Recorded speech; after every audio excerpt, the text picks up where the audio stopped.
अगर मेरे दिल में इंडिया नहीं होता मैं इतना बड़ा काम क्यों करता। तब तुर्तुक जैसे मैंने आपको ब्रीफ में बोला, बिल्कुल यहाँ से हम काशगर के खातन भी जा सकते थे, यहाँ से ले भी जा सकता था, यहाँ से स्कर्दो भी जा सकता था, यहाँ से कारगिल भी जा सकता था। तो बिल्कुल सेंटर पे था, जंक्शन पे। वो सबसे बेहतरीन आर्मी हमारे दुनिया में बेहतरीन आर्मी हमारे इंडिया के वो का मस्जिद एक ऐसा शायद पहला मस्जिद है, क्योंकि बाकी मस्जिदों में लेडीज़ और नॉट अलाउड, यहाँ पे लेडीज़ भी आ सकते हैं सब कवर कर। यहाँ पे जितने भी डेवलप हुआ है हमारे हिंदुस्तान के आर्मी की वजह से हुआ है, तो हम उसको 10 बार हमारे इंडियन आर्मी को सलाम पेश करना चाहता हूँ। इसमें चाय बनाते थे।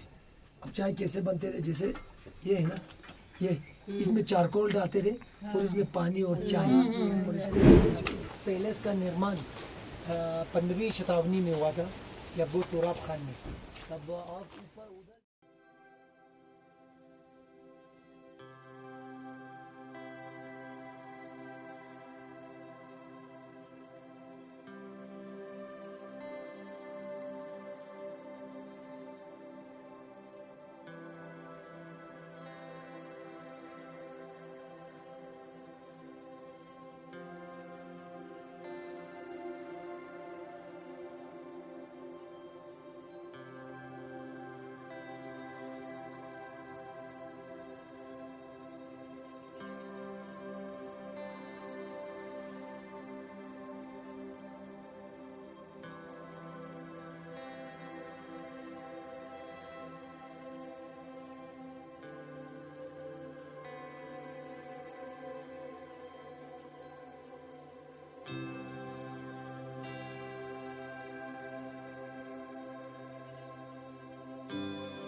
ये कोल्ड स्टोरेज है। अभी तो मौसम भी ठंडा है ना, हाँ, इधर हाथ लगाओ, कोल्ड स्टोरेज। हाँ एकदम ठंड लगेगा। देखो इधर यहाँ पे सब रख लेते हैं ऊपर क्या रखो, फिर? ऊपर हाथ रखो, देखो फर्क है ना। ऊपर थोड़ा अभी तो ये नेचुरल कोल्ड स्टोरेज है। हाथ ला देते हैं, हाँ देते हैं। अभी तो तुर्तुक पूरा ठंड हुआ ना, इसीलिए।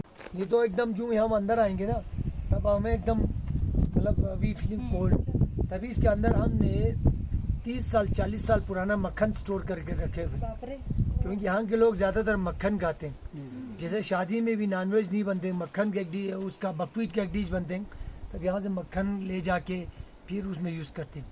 जब यहाँ पे कोई डेथ हो जाते हैं तब लोगों को खाना खिलाना पड़ता है, तब भी मक्खन यूज़ होती है।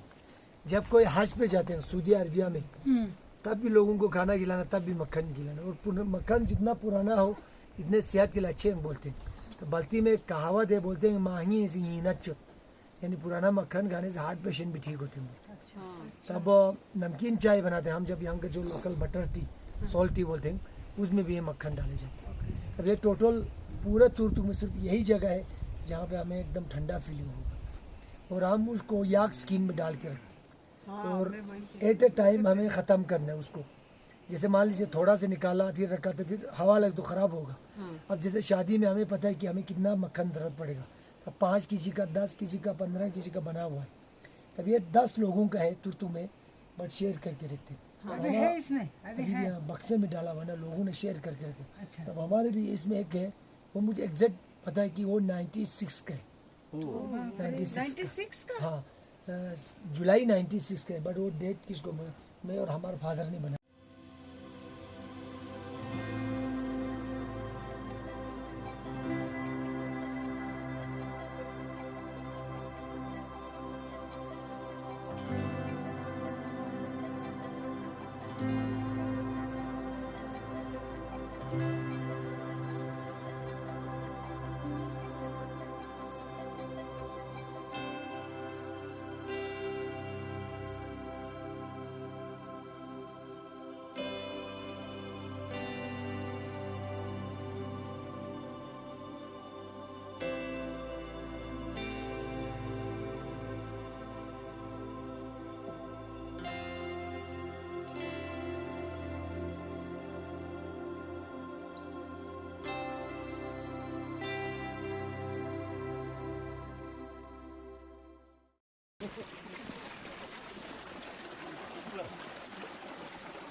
ये जो नीचे सब नाम लिखा है ना, ये तो नए लिखा है किसी ने, जैसे 93 का, 88 का, बट ये जो लिखा है ना, ये 150 ईयर्स पहले हमारे यहाँ के पोइट था कुर्बान अली, बहुत ही फेमस शायर था।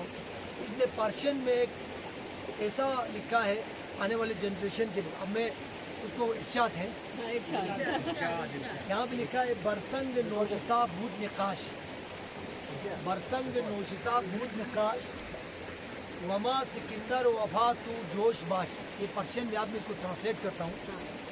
संग जो है ना, पर्शियन में पत्थर को बोलते हैं, संग दिल सनम बोलते हैं, संग।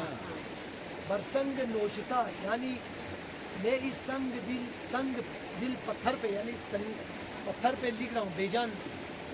बूद निकाश यानी इस पे निकाशी कर रहा हूँ, पर्शियन में बोलते हैं। बरसंग नौशिता बूद निकाश, मैं इस संग पे लिख रहा हूँ, इस पत्थर बेजान पत्थर पे लिख रहा हूँ। वमा सिकंदर वफा तू जोश बाश। सिकंदर यूरो अलेक्जेंडर, अलेक्जेंडर ने पूरा वर्ल्ड में उसका रूल था। अब ये दुनिया कुछ नहीं है, दुनिया कुछ नहीं है, क्योंकि इस दुनिया में सिकंदर को भी वफा नहीं आया, जो इतने बड़े बादशाह था। वमा सिकंदर वफा तू जोश बाश। तुम भी अच्छा करो जब दुनिया में दूसरों के लिए, मतलब अच्छा ही है, सबसे अच्छी बात। अब ये इसमें आने वाले उनके लिए पूरा मतलब मैसेज छोड़ के गए। Thank you, carry on.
जनाब जुन नंगतिना जंतर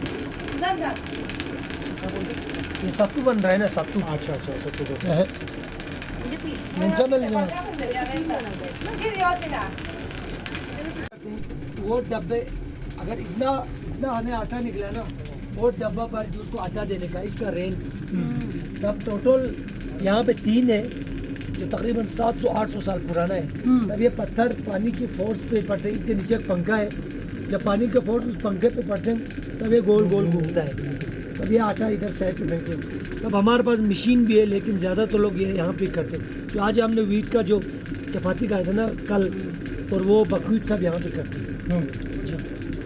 ख़त्म अभी 2.5 साल चल। फिर तो क्या है अभी हम 14th सेंचुरी की मस्जिद में हैं। तब इस मस्जिद का जो फर्स्ट कंस्ट्रक्शन 14th सेंचुरी का है, सेकेंड 1690 का है, थर्ड 2001 का है और इसको कंप्लीट किया है 2007 में। अब एग्जैक्ट 1690 कैसे, जब 2001 में इसको तोड़ के नया बना रहा था तब किसी वॉलनट के तख्ते पे ये लिखा हुआ था, इसीलिए हमें ये एग्जैक्ट डेट पता चला। अब उसको यहाँ पे कॉपी किया गया। तब ये अरबिक में और ये जामा मस्जिद शरीफ तुर्क, ये तामीर आवर यानी फर्स्ट कंस्ट्रक्शन उस वक्त यही था। क्योंकि आप लोग गेस कर रहे हैं क्योंकि ये 14th सेंचुरी के लिए, क्योंकि 14th सेंचुरी से पहले लोग बुद्धिज़्म था, बुद्धिज़्म तो मस्जिद बनाई गई। तब फर्स्ट कंस्ट्रक्शन 14th सेंचुरी का है, सेकेंड 1690 का है और इसमें 90% जो लकड़ी पुराना है, ये 5% इसमें नया है और इसका पेंटिंग नया किया गया। और ये जो गेट जो है ये वाला नया, ये चौकाट पुराने और वो 2 चौकाट इनमें से एक उस फोर्ट का था। जैसे मैंने आपको ब्रीफ में बोला कि तुर्की के 2 कज़न भाई आए थे जिन्होंने वो फोर्ट पे हमला करने के बाद उसका लकड़ी काफ़ी इसमें यूज़ किया। तब ये मीनारा तो 18th सेंचुरी के ये बात का है, एक ही पॉपुलर के पेड़ पे खड़ा करके उसको बनाए गए, जो पॉपुलर जो लंबा ट्री है ना। तब जब यहाँ पे लाउड स्पीकर नहीं होते थे तब मौजिन ऊपर जाके आसान बोलते थे। उस वक्त अपने वो बाजू में हरोल में कुछ था ही नहीं, सिर्फ वो मोनेस्ट्री था, हिस्टोरिकल पोलो ग्राउंड था और वो कोल्ड स्टोरेज थी।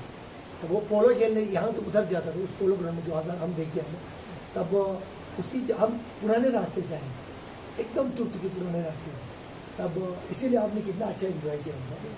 तब वहाँ पे पोलो खेलने गए थे तभी तो उन्होंने उसको बनाया गया। तब अंदर पूरा आपको अलग अलग रिलीजियस का सिम्बल्स जो मैंने ब्रीफ में दिए। हाँ जी, अब वीडियो बना सकते हैं।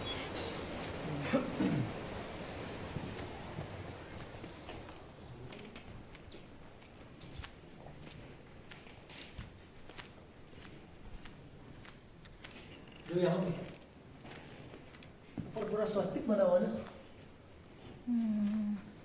इधर भी है देखो, इनका पेंटिंग नया किया गया है, टूटे फूटे था उसको रिपेयर किए गए हैं। और ये कोने भी, इधर कोने में ये वाले भी, ये हो गया स्वस्तिक हिंदुज़म का। ये क्या है? स्वस्तिक है ना, इधर भी है ना, इधर ये भी स्वस्तिक है, है। हाँ ये भी, इधर भी, इधर भी बड़ा स्वस्तिक है हाँ यहाँ पर। अविनाश हो गया ना। तब ऐसे आप थोड़ा राउंड में बैठना। ये जो आप नीचे के जो ये वाला फूल जो है ना, ये आप लोग ताजमहल में भी ये देखेगा, ये फूल इसको मुताकिल बोलते हैं। ये मुस्लिम सिंबल से, ये तुर्की और ईरान की मस्जिदों में होते हैं। 2 हो गया ना। ये जो नीचे का बॉटम में ये बनाए हुए ऐसे ऐसे ऐसे, या लद्दाख के मोनेस्ट्री में देखेगा, ये बोनचोस का है, इसको बोनचोस में गैनक बोलते हैं। गैनक बहुत ही पवित्र सिंबल है बोन रिलीजियस का, और क्या बोलते हैं ओरिजिनल देन बुद्धिज़्म का। यहाँ पे चक्र है बीच में, ये बुद्धिज़्म का है, अशोक चक्र। इसके बाद यहाँ पे जो 6 कॉर्नर के स्टार्स बने हुए जूस का है, जो इजराइल के फ्लैग पे, इसको हिब्रू में मगन दवीद बोलते हैं। तो ऐसा मस्जिद आपने ना इंडिया में देखा है ना होगा। अब जितना भी जो लकड़ी जो है ये सब पॉपुलर का है, इनमें कुछ नए हैं। और ये जो 4 बीच में जो प्लेन है तब ये पुराना वाला है। और यहाँ पे जो एक सिंबल्स है ये पारसी सिंबल्स है, ये आपको 15वीं शताब्दी के पहले से मिली, तो पारसी का एक सिंबल है। अब ये मस्जिद, इसके नीचे बेसमेंट भी है। विंटर में लोग बेसमेंट में नमाज पढ़ते हैं क्योंकि यहाँ पे काफ़ी ठंड होते हैं, -20-25 तक जाता है। और ये वुडन फ्लोर है, तब ये एकदम सोफी स्ट्रक्चर पे बनाए गए। तब तुर्क का मस्जिद एक ऐसा शायद पहला मस्जिद है, क्योंकि बाकी मस्जिदों में लेडीज़ और नॉट अलाउड, यहाँ पे लेडीज़ भी आ सकते हैं सब कवर करके। तब यहाँ के लोग ज़्यादातर सूफी मुस्लिम है, मैं खुद सूफीज़म बिलोंग करता हूँ। तब जब 14th सेंचुरी में लोगों ने जब इस्लाम कन्वर्ट किया, पूरा विलेजर जो वो सूफीज़म था, तब अभी भी 70% सूफी है, तब 20% वहाबी है और 10% सुन्नी है। लोग आज हम पिलर खड़ा करते हैं, तो ये पूरा लकड़ी और ये मिट्टी, इसमें पूरा भूसा डाल के है, मुल्तानी मिट्टी और भूसा डाल के इसको गर्म रखने के लिए। और ये जो है इसको कैचिंग बोलते हैं, एक अंदर से एक बार से इसको ज्वाइनिंग किया हुआ है इसके साथ। तो उस ज़माने के लोगों ने ये आइडिया था कि ये फ्लेक्सिबल बनाए थे, हुक्म वगैरह से मतलब कुछ नहीं हो। तब वो बेसमेंट बिल्कुल हाइट बहुत ही छोटा होता है, जैसे हमारा रेस भी मिक्सचर आप आ रहे हैं मंगोलियन है। तो विंटर में लोग बेसमेंट में स्टे करते थे। किचन जो मिडिल ऑफ द हाउस पे होता था और चारों तरफ से एनिमल्स के लिए शेड बनाई जाती थी। तब आग जलाने से इंसान और जानवरों दोनों को मतलब तब गर्मी होती थी। ये मेन डोर है। घोड़ा हमेशा मेन डोर के साइड पे रहता था, क्योंकि घोड़ा बहुत ही महत्वपूर्ण था। एक तो पोलो खेलता था, ट्रैवल भी करता था, हल भी जोतते थे, इसीलिए घोड़े को इधर रखते थे ताकि आने जाते समय भी उसको कुछ खिला सके। तब अभी लोग नया घर बना रहे हैं, सीमेंटेड घर बना रहे हैं। अब ऐसे 2-3 ही बचा हुआ है। कोई रहता है क्या इसमें प्रॉब्लम? क्या वो अपने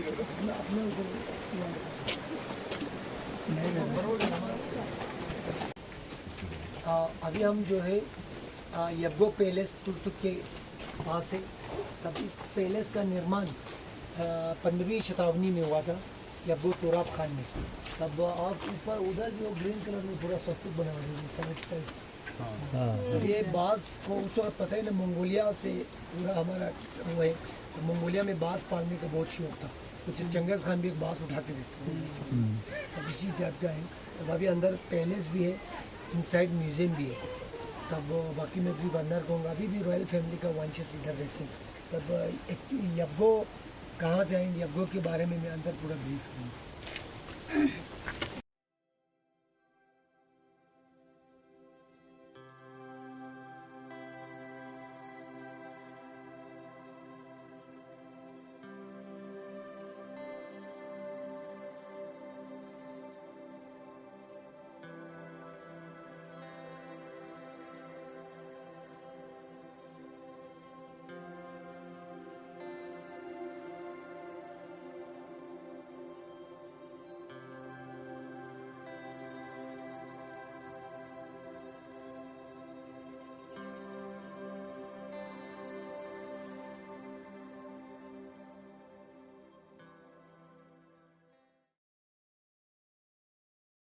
केस किया था, फिर ये लोग केस जीत गए। अभी कोर्ट ऑर्डर इसमें है म्यूजियम में।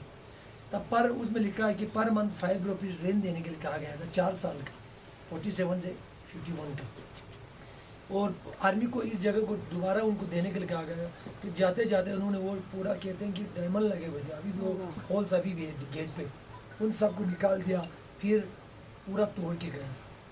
तब 2010 में जब उसको ओपन हुआ टूरिज्म के लिए, तभी उन्होंने इसको म्यूजियम में कन्वर्ट किया। और यब्गो बाकी अभी बताऊँगा, ये पहले इस पैलेस का बालकनी है और ये वाला किचन है। आइए ये पैलेस का किचन हुआ करता था। इसको ये में इधर स्टोर है ये। तब वो घर के जो लेडी जो है इधर बैठती थी ताकि वो स्टोर से आटा वाटा लाना। तब ये ग्रेनाइट पत्थर के, तो पहले यहाँ पे मेटल्स नहीं था ना, तब पूरा पत्थर यूज होता था। ये कुछ पत्थर पोर्ट्स ऐसे हैं जो तकरीबन 200 साल पुराने होंगे। अब ये पीओके में गांव है थोगमुस, एक पीओके के आज पीओके में है। तब वहाँ पे पूरा इसको बहुत बड़ा उसका पूरा रॉक है, वहाँ से बना के लाते थे। तब ये भी वही ग्रेनाइट पत्थर की वो है। तब यहाँ पे आग जलाते थे, तब इसके ऊपर ये रखते थे। इसके बाद यहाँ पे जब ब्रास आया, ये सब ब्रास और कॉपर के। तब ये वाला जो है ये भी सॉरी, ये भी ग्रेनाइट पत्थर का है। इसमें पानी के लिए यूज होता था। ये भी इसमें पानी रखते थे, जब ठंडा पानी इसमें रखता था तब वो एकदम ठंडा ही रहता था। इसके बाद जब ब्रास आया तब इसमें पानी रखते थे। तब इस पे पूरा वुडन फ्लोर लगे हुए हैं। तब ये पूरा मतलब समावर है। इसको पहले डिज़ाइन ये आता था, इसको तिबरील बोलते हैं। इसके बाद ये समावर, इसमें चाय बनाते थे। अब चाय कैसे बनते थे, जैसे ये है ना, ये इसमें चारकोल डालते थे और इसमें पानी और चाय, और इसको ऐसा गर्म करके और यहाँ से हवा चलता था और इसका चाय बहुत मस्त बनती। तब ये पूरा उसका ये ईरान, अफगानिस्तान और गिलगित बाल्टिस्तान और कश्मीर में है।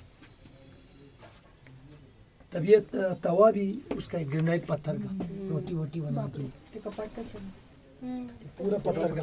तब ये बड़े जब यहाँ पे बड़े जैसे शादी होता था तब उस वक्त इसमें पकाते थे। बाकी जब आम इनके पास ये वाला है छोटे छोटे पूरा ग्रेनाइट पत्थर के। इसको मत उठाओ मत उठाओ टूटा। हाँ तब ये सब तो ब्रास का ये पूरा।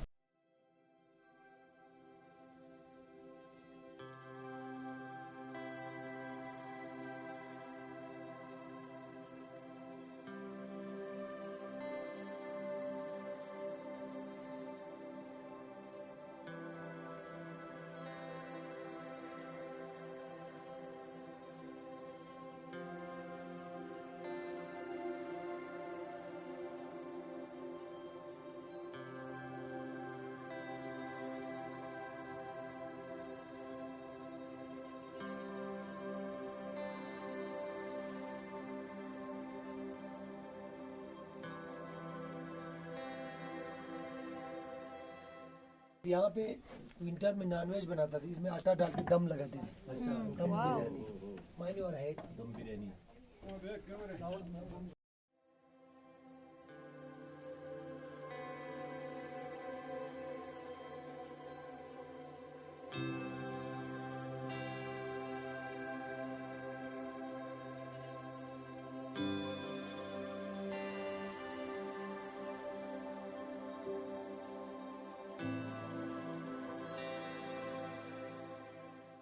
Royal family. अब इनके ही डायनेस्टी को यबगो डायनेस्टी कहा जाता है, जो आज से 2000 साल पहले पूरा सेंट्रल एशिया में चाइनी, तुर्किस्तान, ये बलख, कंदार सब पे इनका रूल था। तब इनके डायनेस्टी को यबगो क्यों कहा जाते हैं, तब इसके बारे में काफ़ी राइटर ने रिसर्च किए हैं। इनमें एक चाइनीज़ राइटर ह्यून संग, एक राइटर, साथ में एक ट्रॉलर भी था जो 6th सेंचुरी में राजा हर्षवर्धन के टाइम में हिंदुस्तान में आया था।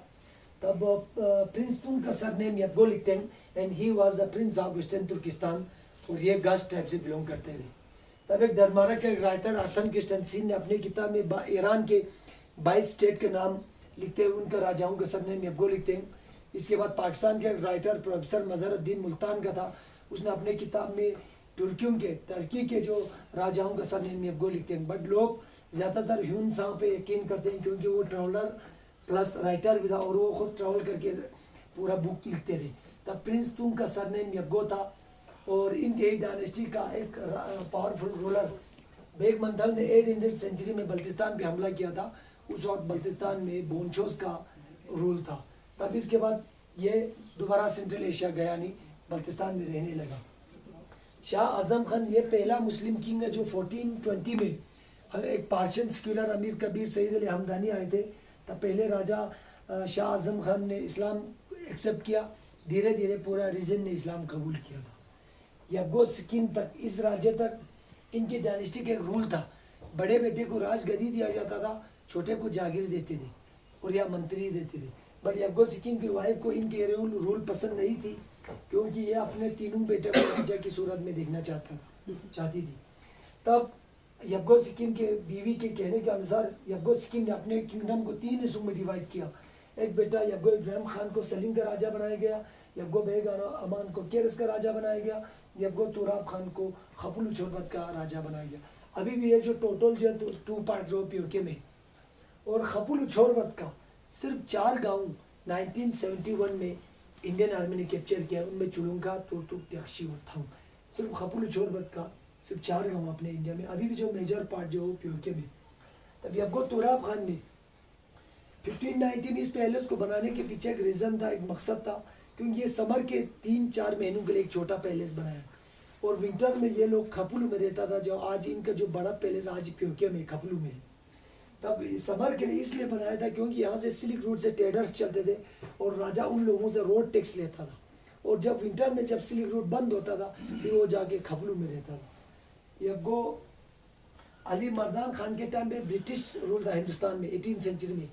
फिर जम्मू के डोगरा राजा महाराजा गुलाब सिंह ने उसका सेनापति जनरल जोरावर सिंह के साथ मिलकर लद्दाख पे हमला करने के बाद नमग्याल डायनेस्टी का किंगडम ख़त्म किया, लद्दाख से जम्मू कश्मीर का पार्ट बनाया। इसके बाद बल्तिस्तान पे हमला करने के बाद बल्तिस्तान का किंगडम ख़त्म करके बल्तिस्तान को भी जम्मू कश्मीर का पार्ट बनाया यबगो अली मर्दान खान के टाइम पे। And he was the last ruler of शोरबत खपलू, जिसका फोटो यहाँ पे लगे हुए हैं, जो बंदूक लेके। तब 18वीं सेंचुरी से लेकर 5 अगस्त 2019 तक हम जम्मू कश्मीर के साथ रहे। 5 अगस्त 2019 में एक बार फिर मोदी सरकार ने एक इंडिपेंडेंट राज्य बनाया, यूनियन टेरिटरी देखी। यबगो अब्दुल्ला गनी इनका ग्रैंड फादर है, जिन्होंने पाकिस्तानी आर्मी के खिलाफ केस किया था, जो नीचे मैंने आपको बोला। यबगो हसन खान काचो इनका फादर, यबगो मोहम्मद खान काचो इनका नाम, यबगो शाहनवाज हसन खान इनका एक बेटा है। तब इसके बाद 2010 में इस जगह को टूरिज्म के लिए ओपन किया गया, तब इन्होंने इसको म्यूज़ियम में कन्वर्ट किया। तब ये जो जम्मू कश्मीर का मैप है ये, तब पहले बॉर्डर ऐसा था, ये पूरा पीओके है, ये अक्सा चीन हमारे पास सिर्फ यही वाला है। तब पहले बॉर्डर ऐसे था 71 से पहले, 71 में बॉर्डर थोड़ा ऐसे हुआ। तब तुर्तुक, जैसे मैंने आपको ब्रीफ में बोला, बिल्कुल यहाँ से हम काशगर के खातन भी जा सकते थे, यहाँ से ले भी जा सकता था, यहाँ से स्कर्दो भी जा सकता था, यहाँ से कारगिल भी जा सकता था। तब बिल्कुल सेंटर पे था, जंक्शन पे था। और ये शायोक रिवर और ये इंडस इसके पीछे से जा रहे हैं कारगिल से, इन दोनों का संगम केरस विलेज में होते हैं। तब यहाँ तक ये दोनों चाइना से आता हुआ, हिंदुस्तान से होता हुआ पाकिस्तान जा रहे हैं। तब केरस में जब ये शायोक इसमें संगम होने के बाद इसको मतलब सिंधी बोलते हैं, वहाँ तक शायोक बोलते हैं। तब मैं इनके बारे में मैं थोड़ा सा आपको बताऊंगा। जैसे ये आपको लेफ्टिनेंट जनरल अर्जुन राय 99 करगिल वार के समय 14 कोर का कमांड संभाल रहे थे। तब उस वक्त हमारा राजा साहब यहाँ का मुखिया था तुर्तुक का। तब डायरेक्ट आर्मी लोगों से कांटेक्ट नहीं करता था, इनके कांटेक्ट में आते थे और ये यहाँ से पूरा पोर्टर्स को भेजना, डोंकीज भेजना। तब मीन्स इनका काफ़ी योगदान रहा है 99 करगिल वार में। तो थैंक यू वेरी मच, जय हिंद।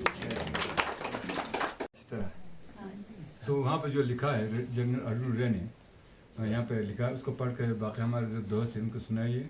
और यहाँ पे जो मुझे ट्रॉफियाँ दी है तारबन, उसको सुनाने के बाद आप लोगों को पूरा पता चलेगा मैं किस देश को पसंद करता है। अच्छा, ओके। आपको पूरा पता चलता है। तो आप मेहरबानी करके कोई पढ़ने के कोई कहने को है तो इसको यहाँ पे लिखा है, उसको पढ़ के बाकी सुनाइए।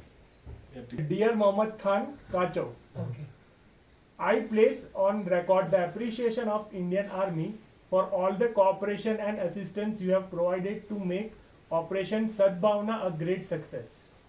Without your help, we could not have achieved anything in improving the quality life of people of Ladakh, particularly women and children. Your singular contribution will remain an example for all times. The Indian Army belongs to you. Our commitment will last as long as your commitment lasts. May Allah shower you and your family with abundant blessings of good health and prosperity in the years to come.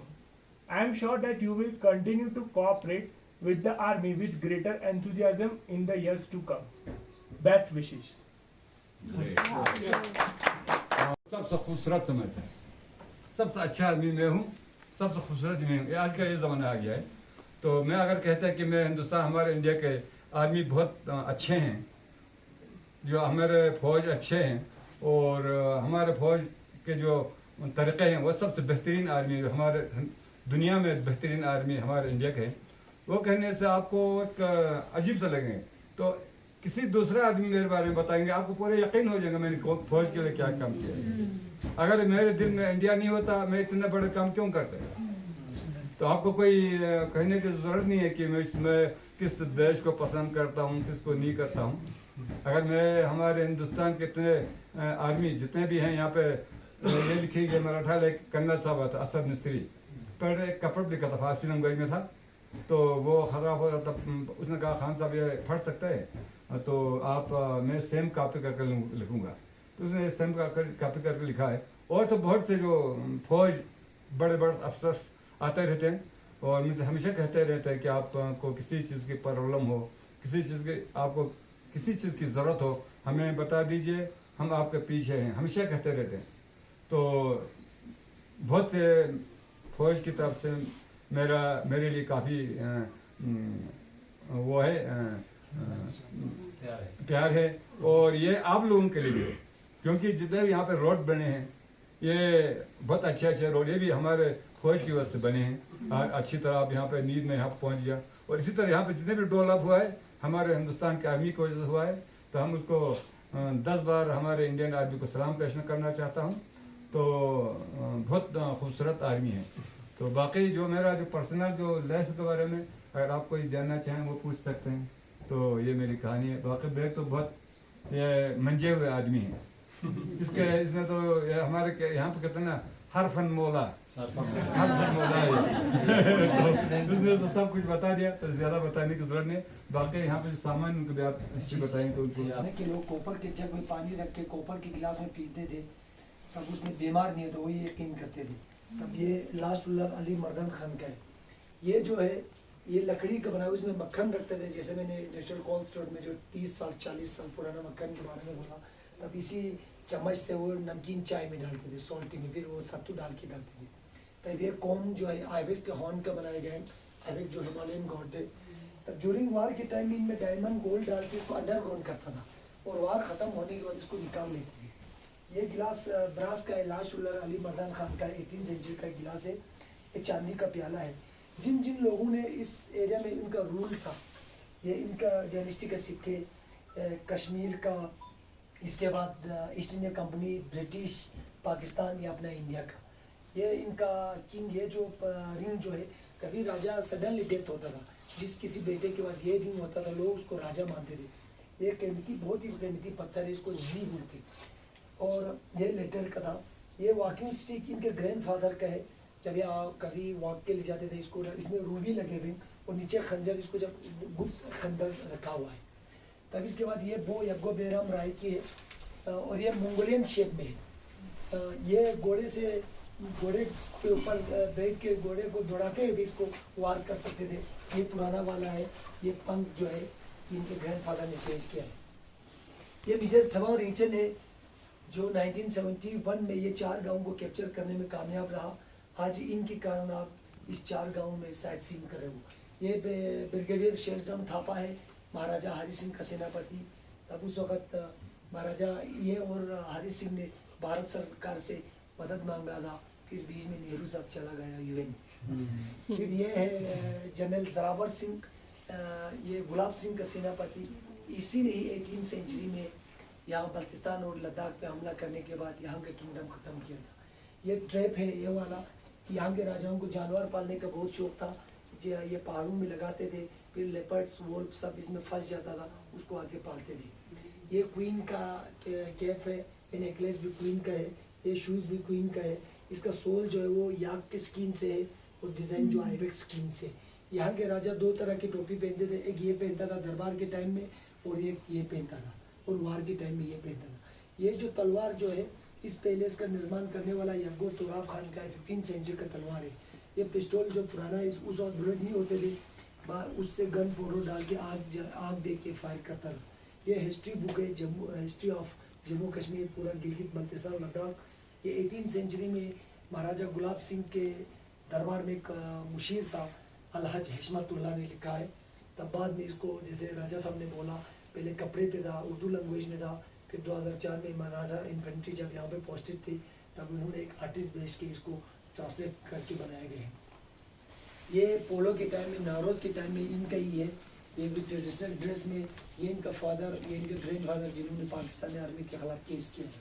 तब ये जो है lighter है, इससे ये पत्थर से ये रगड़ के आग पैदा करता था। ये ट्रॉफी भारत इंडियन आर्मी ने इनको दे रखे। ये वही पाकिस्तानी कोड आर्डर है जो 27 फरवरी 1951 को आया था और जिसमें लिखा है कि पर मंथ 5 रुपीज़ ड्रिंक देने के लिए कहा गया है और इस जगह को छोड़ के दोबारा इनके ग्रैंडफादर को देने के लिए कहे गए हैं और आगे बॉर्डर तक जाने के लिए। ये पार्शियन में किसी पॉइंट ने इनके ऊपर, इनके यज्ञो डायनेस्टी के ऊपर, तुर्त के ऊपर एक पूरा पॉइंट लिखे हैं, मतलब शायर ने। ये तलवार यज्ञो अली मर्दान खान का इस डायनेस्टी का ये सबसे हाइट वाला था और कद जो है इसका काफ़ी हाइट वाला था। ये ड्रैगन का पेंटिंग किया गया। ये घोड़े के लगाते थे जिसकी आवाज़ से लोग समझ सकते थे कि राजा है। आजकल हमारे जो मंत्री के ऊपर वो सायरन होती। तब ये क्रॉस बो है जो ये वार के टाइम में सब यूज़ होता था और वो गन ऊपर वाला वो पुराना वाला है, नीचे 2 गन है जो सरकार ने इनको दे रखे। One second, thank you very much. जय हिंद। चलो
What's your name? सानिया। और आपका नाम? समीरा। अरे वाह, अच्छी बात है। बाय कर लो।